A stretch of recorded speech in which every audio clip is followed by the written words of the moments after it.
Let's get right into it. Number 9. Trying to outswim a rip current. You're having a perfect beach day when suddenly the ocean grabs you like an invisible hand and starts dragging you out to sea. That's a rip current. These underwater death rivers move faster than Olympic swimmers, 8 miles per hour of pure ocean muscle pulling you away from shore. Your first instinct is to swim back to shore, but that's exactly how people die. Fighting a rip current is like arm wrestling the ocean itself. You'll lose, every single time. Within minutes, your arms turn into wet noodles. Your legs stop working. Your lungs will burn like fire. Most victims don't drown because they got pulled out to sea. They drown because they exhausted themselves trying to be a hero against Mother Nature's treadmill. Number 8. Running zigzag from alligators. You're in Florida. An alligator locks eyes with you. Your first thought is to run in a zigzag pattern because that's what everyone says works. Congrats. You just turned yourself into an easier meal. Here's the thing about zigzagging. It makes you slower. Every time you change direction, you lose speed. Meanwhile, that prehistoric killing machine can pivot like a sports car. These armored tanks hit 11 miles per hour in short bursts, and unlike you, they don't slow down to turn. While you're doing your drunk dance routine, the gator takes the straight line to where you're going to be. It's basic math. You're zigging and zagging, covering extra distance, getting tired, but the alligator? It's calculating angles like a pool player lining up the perfect shot. The truth is, gators rarely chase humans on land. But if one decides you look tasty, forget the fancy footwork. Run straight and run fast, because that zigzag move everyone told you about will make you the slowest meal that gator ever caught. Number 7. Treating hypothermia with hot baths. Your buddy's shivering like crazy after falling through ice. You drag him inside, and your first thought is that a hot bath will fix the problem. Stop. You're about to kill him with kindness. When someone's freezing, their body does something clever. It pulls all the warm blood to the core, keeping the heart and organs alive. The arms and legs are full of ice-cold blood just sitting there. Now watch what happens when you dunk them in hot water. Those blood vessels open up like floodgates. All that freezing blood rushes straight to the heart. It's like injecting ice water directly into their chest. The heart gets hit with this Arctic tsunami and can start beating irregularly, or even stop altogether. Doctors call this afterdrop. Your friend's core temperature actually drops after you warm them up. They were cold before. Now they're dying. All because you thought hot water was the answer. The fix is to just warm them slowly, like defrosting meat, not microwaving it. Number 6. Eating raw shellfish for survival protein. Stranded on a beach. Starving. You see shellfish and think you found some free food. What you're actually looking at is nature's poison lottery. These little creatures are the ocean's vacuum cleaners. They suck up everything floating by, including invisible killers called marine toxins. The shellfish don't mind, but your nervous system will. You can't see these toxins, can't smell them, can't taste them. The shellfish looks perfect, smells like the sea, tastes normal, right up until your lips start tingling. That's not flavor, that's your nervous system shutting down. The tingling spreads to your fingers, then your toes. Your muscles get weaker and weaker. The scariest part is you're completely awake for this. Your mind works perfectly while your body stops responding. You're trapped, watching yourself slowly lose the ability to breathe. Think cooking will save you? These toxins laugh at your campfire. They survive temperatures that would melt steel. One contaminated shellfish, and you're done. No second chances. No antidote. Just you, alone on a beach, dying from a snack. Number 5. Using superglue on deep cuts. You get a deep cut, and there's no hospital nearby. You remember hearing superglue works on wounds. Vietnam soldiers used it, right? Here's what actually happens when you squeeze that tube. Superglue meets blood and creates a chemical reaction hot enough to cook meat. That burning sensation? That's your wound getting seared from the inside. But it gets worse. That instant seal you're so proud of just created a bacteria bunker. All the germs from your dirty knife and your filthy hands are now locked inside. The glue creates an airtight prison where bacteria throw a party.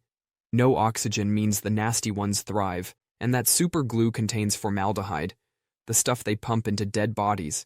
Now it's seeping into your bloodstream. Your liver's trying to figure out why you're embalming yourself while still alive. When infection sets in, you'll need to rip off that rock-hard glue. Ever tried peeling super glue off skin? Now imagine it's bonded with scabs and infected tissue. That battlefield quick fix just became your worst nightmare. Number 4. Boiling water in plastic bottles. Lost in the wilderness. Need clean water.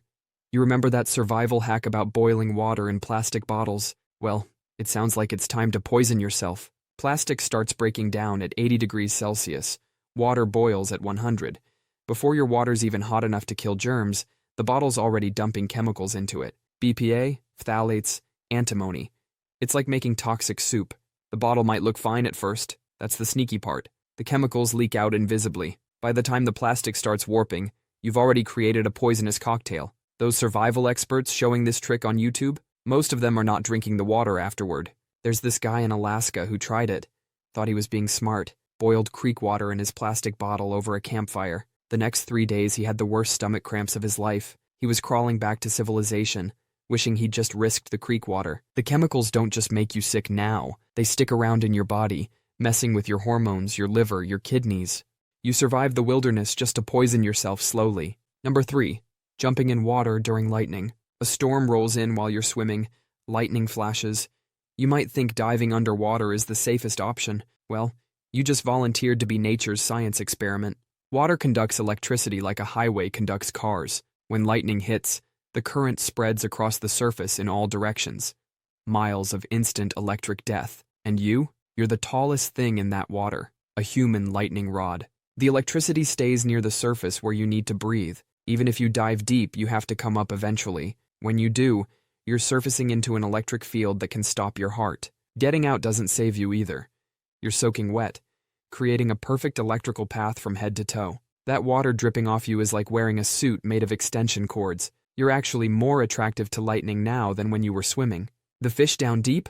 They're fine. But you're up there playing tag with 300 million volts. One strike nearby, and the electricity races through the water straight to you. Your muscles seize, your heart stops, and suddenly it's game over. Number 2.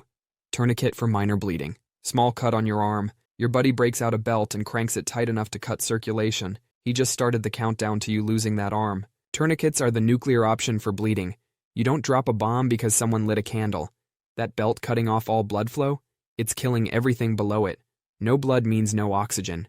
No oxygen means dead tissue. 15 minutes in, your nerves start dying. 2 hours in, and there's permanent damage. 4 hours? Say goodbye to that limb. Your buddy turned a Band-Aid situation into an amputation scenario. During the Civil War, more soldiers lost limbs from bad tourniquets than from actual wounds, survived the bullet, but lost the arm because someone got too excited with a rope.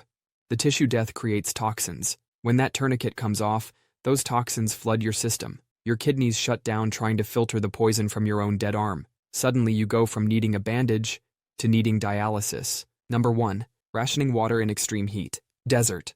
Limited water. Your brain tells you to save it. That thought will kill you faster than running out of water ever could. Your body needs water to sweat. Sweat keeps you cool. No water means no sweat. No sweat means your internal temperature skyrockets. You're literally cooking yourself from the inside to save a few sips. Your kidneys need water to function.